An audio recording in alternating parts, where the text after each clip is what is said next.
Video on how to annotate. So this is one of two parts. This is the video on what does it mean to annotate and how do you actually annotate, and then the second video will be how do you annotate digitally. So this is more of what to write and that one's more of how to do it. So for this one, I have two resources available for you this one and this one.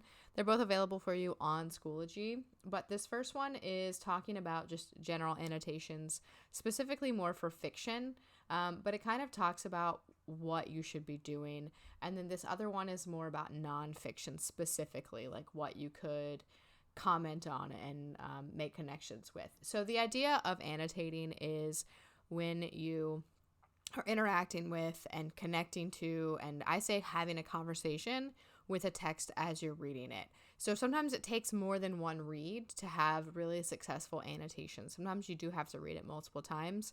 The first one might be to kind of mark confusion and to kind of get a gist of the understanding, whereas the second time and third time even sometimes that you read something is where you start building deeper connections. So when you are annotating, it is not just a highlight. It is not just underlining and saying, cool, I really like this, or what? Question mark, or circling a word you don't know. It's taking that bit and then expanding on it. If you don't know a word, don't just circle it, define it. If you have a question, what is the question and why? Don't just say what, this is confusing. Why is it confusing? So for examples, it says here, thunder cracks outside as Vivian walks into the room, which gives me a small knot in my stomach. I think the author is using the weather effects to make readers fear this new character. Will Vivian be the ultimate villain of the story, or is the author just trying to trick me? So this is an annotation that is the reader trying to make inferences and guess what the author's intention is, as opposed to just, I love this, I'm so happy right now. Why are you happy? What did the author do to make you happy?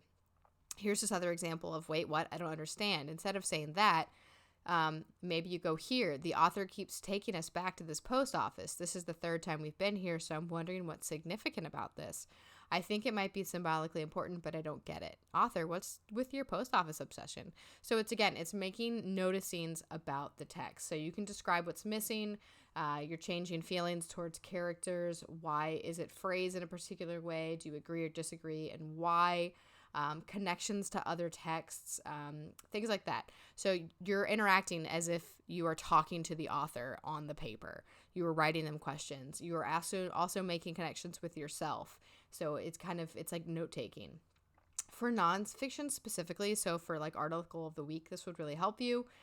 You might summarize a section or highlight supporting details.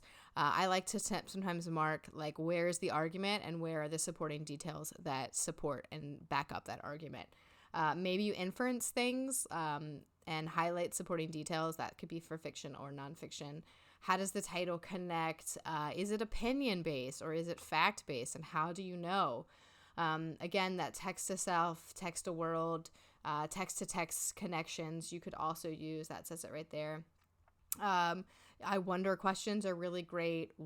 Clarify what they're meaning when they use figurative language. So if they're being hyperbolic, then what are they really trying to say and why did they use that there, especially in nonfiction?